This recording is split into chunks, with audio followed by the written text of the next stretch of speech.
Today's lesson is on food groups.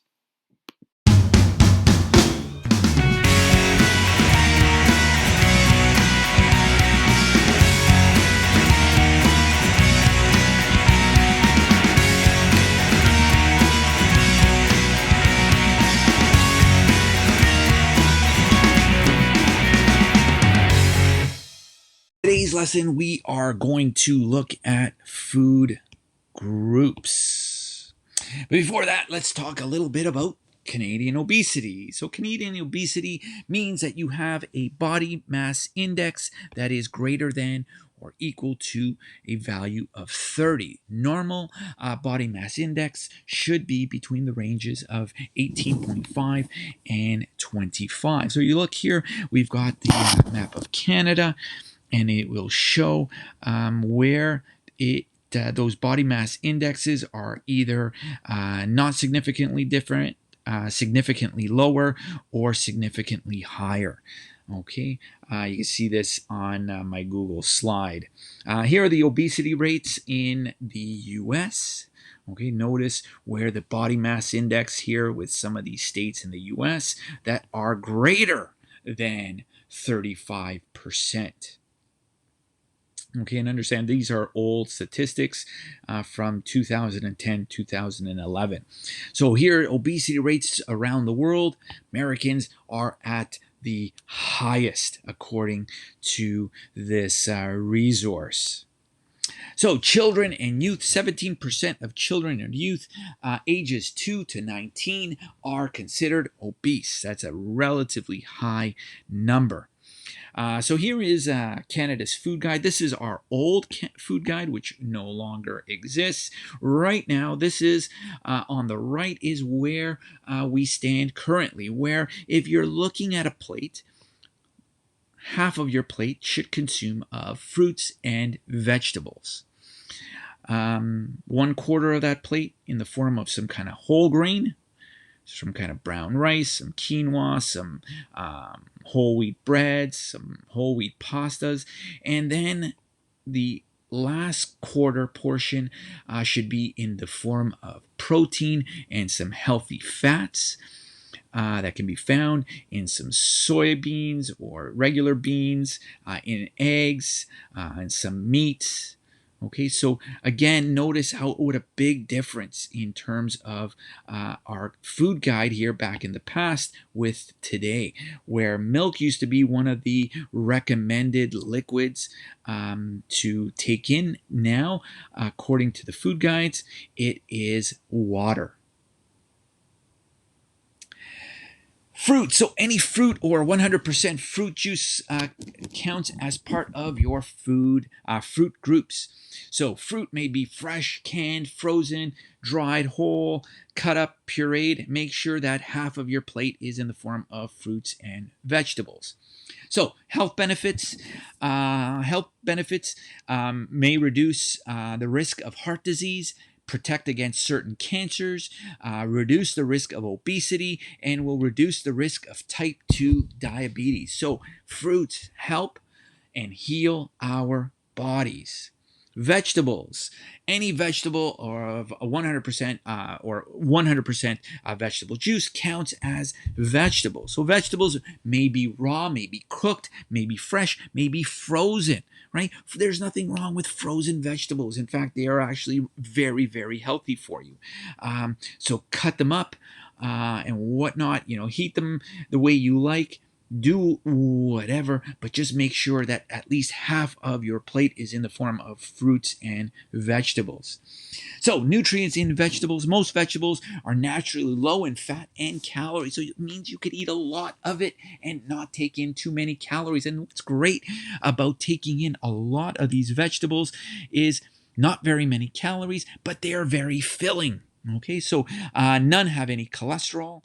But sauces, seasonings may add fat, calories, and cholesterol. So be aware of a lot of these dips. All of a sudden, it's like, yeah, I eat a lot of vegetables, but I use a lot of dip, right? So that kind of defeats the whole purpose. So try to acquire a taste for these vegetables without all that dressing. But if you're gonna use something, maybe try to use a little bit of hummus. Maybe even learn to make your own homemade hummus. Look that up. There's your assignment. So, vegetables may provide dietary fiber. Fiber helps fill us up. It provides us with potassium, vitamin A, and vitamin C. Some health benefits as part of an overall healthy diet. Vegetables may reduce the risk of heart disease, protect against certain cancers, just like fruits, and reduce the risk of obesity and type 2 diabetes. Vegetables also help our eyes to see. So, vegetables are very important all around. Whole grains. Any food made from wheat, rice, oats, cornmeal, barley, or other cereal grains, breads, pasta, oatmeal, breakfast cereals, tortilla, grits. So there are two main groups of whole grains. So you've got the whole grain and you've got the refined grain. So make sure at least half of your grains are whole grains, okay, as opposed to refined grains. Here is the difference between a whole grain and a white grain. So the whole grain contains the bran. So the bran is the fiber-rich outer layer that protects the seed and contains B vitamins and trace minerals. Okay, while the white grain only contains this endosperm, which is the middle layer that contains the carbohydrates along with some proteins. Okay, understand that this bran here towards the outside is fiber rich, so that's going to help fill you up. The whole grain will also contain this germ inside the endosperm, which are nutrient. It's a nutrient-rich core that contains antioxidants, which help fend off cancers, and they also contain vitamin E, B vitamins, and healthy fats. Health benefits of grains. Eating grains, especially whole grains, as part of a healthy diet may reduce the risk of some chronic diseases like heart disease, obesity, and neural tube defects during fetal development in the baby's development. Grains give us energy and keep our digestive system very healthy. Okay.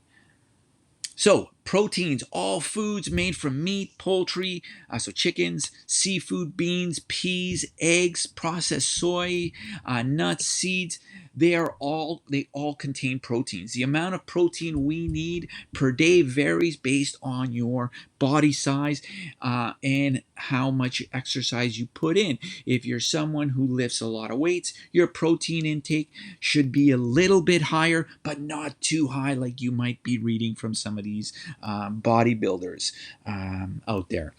Select a variety of protein foods and include at least an 8 ounce of cooked seafood per week if you're tolerant and don't have any allergies. Meat and poultry choices should be lean and low fat. So try to get lean and low fat meats and chickens for your protein intake. Nutrients in protein involve B vitamins, vitamin E, zinc, iron, and magnesium. Omega-3 fatty acids are found in seafood, may help reduce the risk of heart disease. So let's face it, for people who decide to go vegan, could be removing these valuable nutrients and fatty acids from their diet by going the vegan route. So be aware of some of the disadvantages that these other fad diets provide. There's nothing wrong with maybe lowering your meat consumption and chicken consumption. Let's say instead of doing it daily, but they are valuable resources to take in these nutrients that we might struggle to find in other foods that are vegan. Some health benefits of proteins. Proteins serve as the building block for bones, muscles, cartilage, skin, blood, enzymes, hormones, and vitamins. Proteins also provide calories.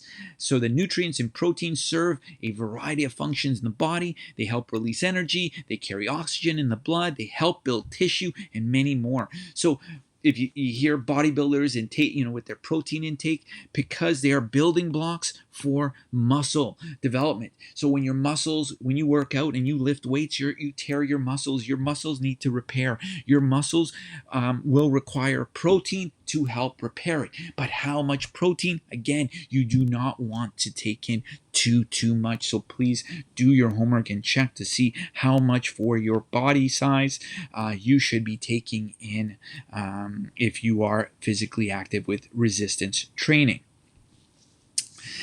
So, as we said, proteins help build muscles in our body. Oils. Oils are fats that are liquid at room temperature. Although oils are not a food group, they do provide essential nutrients. So we've got canola oil, corn oil, cottonseed oil, olive oil, safflower oil. So some foods are naturally high in oils like nuts, olives, some fish, avocados. Okay, only small amounts of oil are recommended. Okay, so you don't need to put too much oil to get your valuable essential nutrients from oils. Just a little bit in some meals. Benefits of oils: help increase your energy and stamina. They improve your brain function. They help speed the recovery and healing process of the body, and they assist with many other body processes. So, healthy diet is adequate.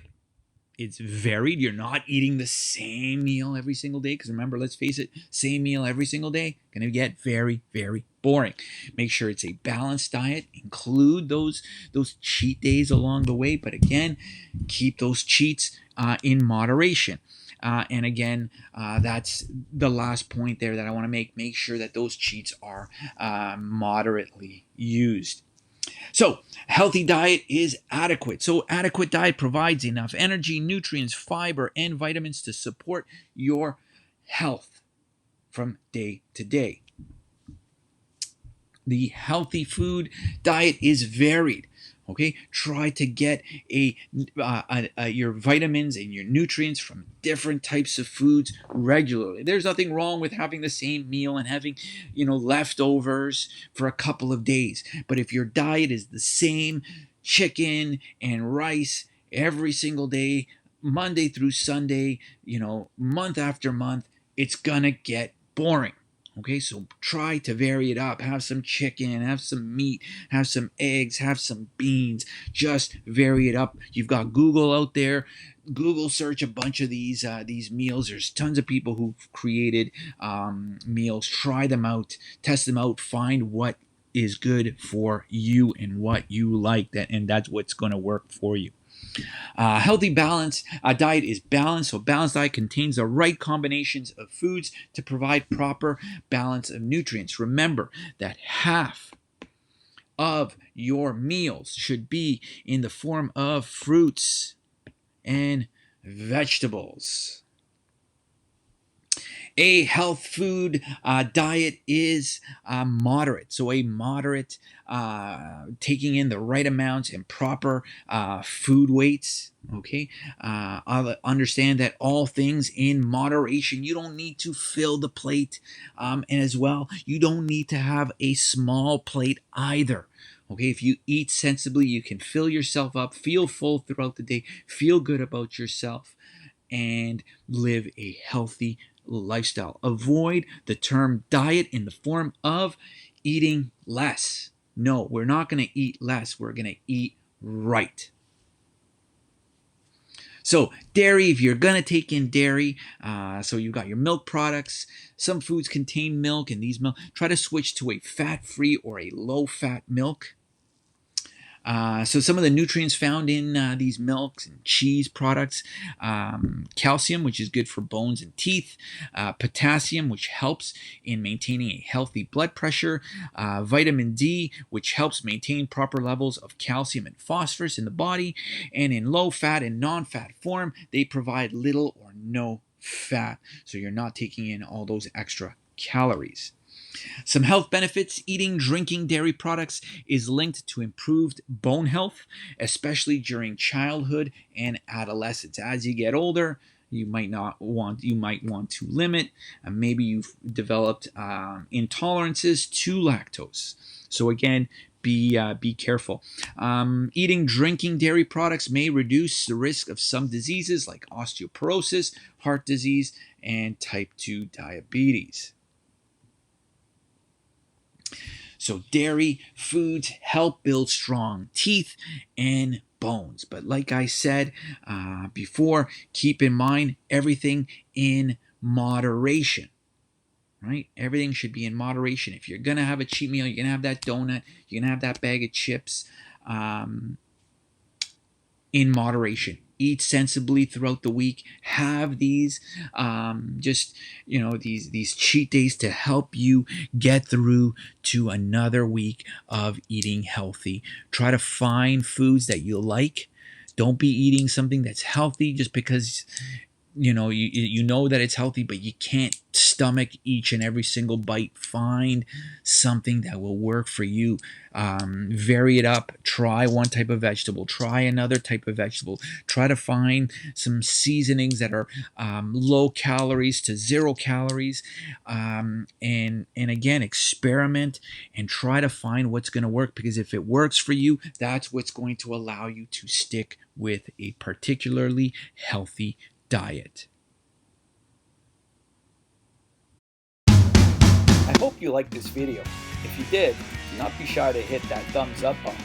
And while you're clicking the thumbs up, click on that subscribe to stay tuned to my new videos. Thanks for watching.